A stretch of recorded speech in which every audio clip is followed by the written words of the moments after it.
My name is Zoha Asif and I'm student of class 9, and today I will be discussing here about the Neil Bohr's atomic model.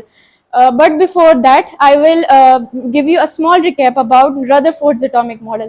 जैसा हमने previously पढ़ा था कि Rutherford atomic model जो था वो उन्होंने एक एक्सपेरिमेंट के जरिए हमें बताया था, जिसको हम गोल्ड फॉयल एक्सपेरिमेंट भी कहते हैं और अल्फा पार्टिकल स्कैटरिंग एक्सपेरिमेंट भी कहते हैं। फिर उनमें कुछ डिफेक्ट्स थे, कुछ ऐसी बातें थी जिनको रदरफोर्ड एक्सप्लेन नहीं कर पा सकते थे। तो उनके सॉल्यूशन के लिए फिर क्या हुआ कि उन्हीं के स्टूडेंट थे नील बोहर, उन्होंने 1913 में, यानी जो रदरफोर्ड थे उन्होंने 1911 में अपना मॉडल वो प्रेजेंट किया था, और उसके ठीक 2 साल बाद 1913 में जो नील बोहर थे उन्होंने प्रेजेंट किया था अपना मॉडल, जिन्हें हम कहते हैं नील बोहर्स एटॉमिक थ्योरी और नील बोहर्स एटॉमिक मॉडल। अच्छा, सबसे पहले हमारे पास आता है कि ये जो वो था एटॉमिक मॉडल था, ये उन्होंने किस एटम के लिए चूज किया था। तो सबसे पहले इन्होंने हाइड्रोजन एटम को चूज किया था एज अ मॉडल।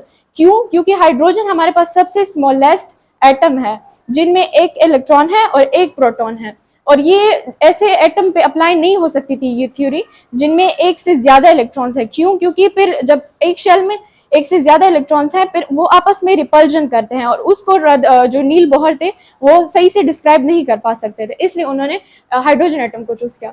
हमारे पास पोस्टुलेट्स हैं इनकी। तो फर्स्ट पोस्टुलेट है हमारे पास शेल ऑर्बिट्स और एनर्जी लेवल्स के बारे में।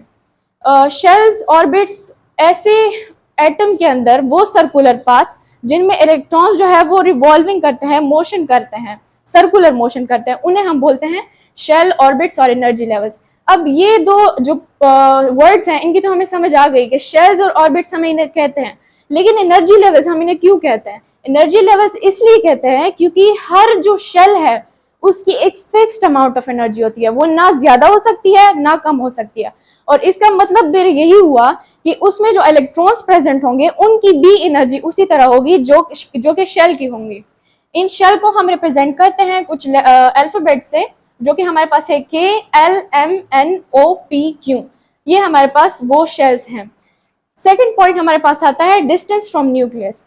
अब हमारे पास एक एटम है, जैसा कि वहां पे स्ट्रक्चर बना हुआ है, दरमियान में न्यूक्लियस है और उसके इर्द गिर्द सर्कुलर पाथ्स यानी शेल ऑर्बिट्स या एनर्जी लेवल्स हैं।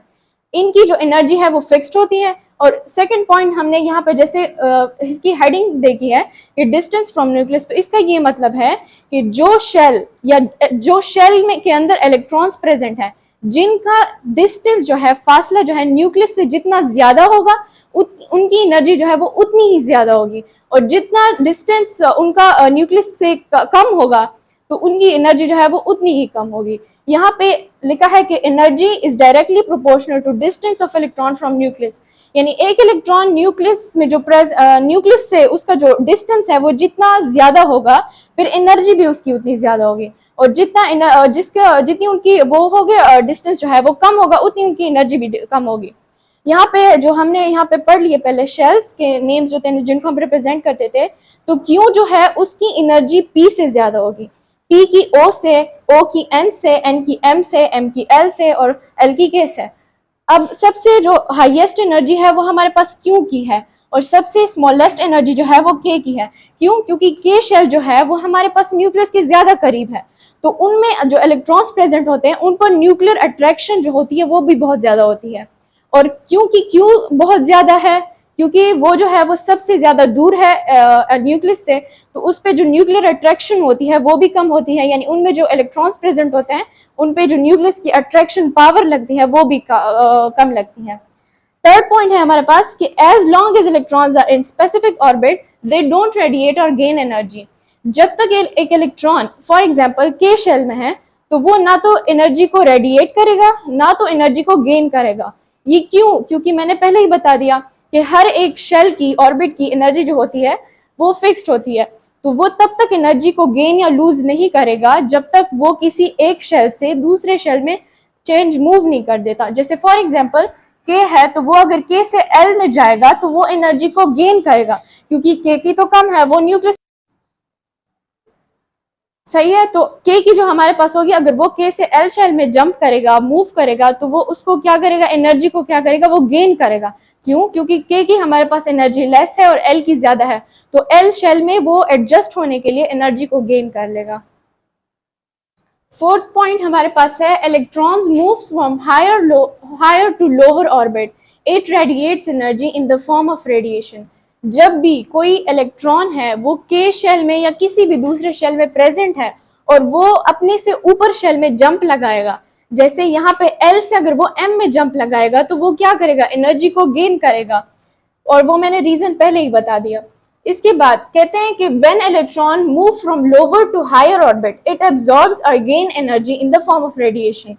तो जब अगर एम से अब वो एल में जंप करेगा या मूव करेगा तो वो क्या करेगा, एनर्जी को लूज करेगा, क्योंकि एल की जो होती है एनर्जी वो कम होगी एम से। तो अगर उसको एल में एडजस्ट होना है तो वो एम में जो प्रेजेंट होगा वो अपनी एनर्जी को लूज कर लेगा ताकि वो एल में कंप्लीटली एडजस्ट हो जाए। Thank you. इलेक्ट्रॉन जो है लोअर शेल से हायर शेल में जंप लगाएगा तो वो एनर्जी को गेन करेगा, और जब हायर से लोअर शेल में आएगा तो वो एनर्जी को लॉस करेगा। फिफ्थ पोस्टुलेट हमारे पास है delta E is equal to E2 minus E1। यहाँ पे डेल्टा ई हमें बताता है डिफरेंस इन एनर्जी। तो E2 का मतलब है energy of second orbit, minus का साइन हमें पहले से पता है, और E1 का मतलब है एनर्जी ऑफ फर्स्ट ऑर्बिट। ये हमारे पास डेल्टा ई जो है ये हमारे पास इक्वल होता है एच म्यू के। एच जो है वो हमारे पास एक कांस्टेंट वैल्यू है और म्यू जो है ये भी इसी तरह है। सिक्स हमारे पास पॉइंट है एंगुलर मोमेंटम। ये एंगुलर मोमेंटम हमें ये बताता है कि इलेक्ट्रॉन्स जो है वो कितनी स्पीड से शेल्स में मूव कर रहे होते हैं। यहाँ पे जो m है इसका मतलब होता है मास ऑफ इलेक्ट्रॉन, v का मतलब होता है वेलोसिटी ऑफ इलेक्ट्रॉन, और r का मतलब होता है रेडियस ऑफ शेल। और